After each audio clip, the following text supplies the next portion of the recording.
Hey everybody, what's going on?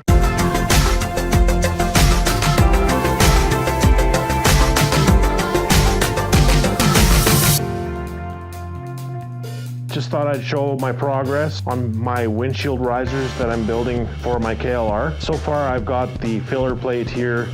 It's just basically to block the opening that is covered by our factory windshield.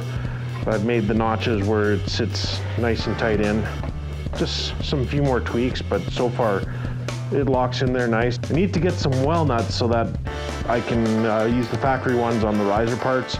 So my next step now is I'm going to build some risers that come up, and should have the right angles to keep the windshield in the same general area, but I'm going to have it sloped up a bit more. So I'm just getting ready to measure out to see how high I need these and what kind of angle to bring the windshield to. If anybody can help me out on some specs on the heights for this end and this end, that'd be kind of cool.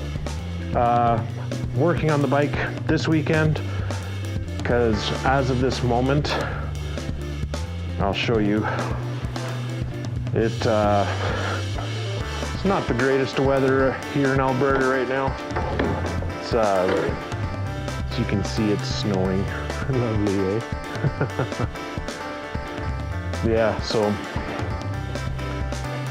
gotta love Alberta weather, but hopefully it'll start warming up soon again and it get cold again.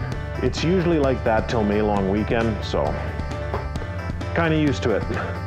Anyway, picked up a new blade for my bandsaw and some more metal to cut up, and basically continue on with this. Thanks for watching. Like, subscribe, comment, follow me on Instagram. Everybody have a great weekend. We'll catch you on the next one.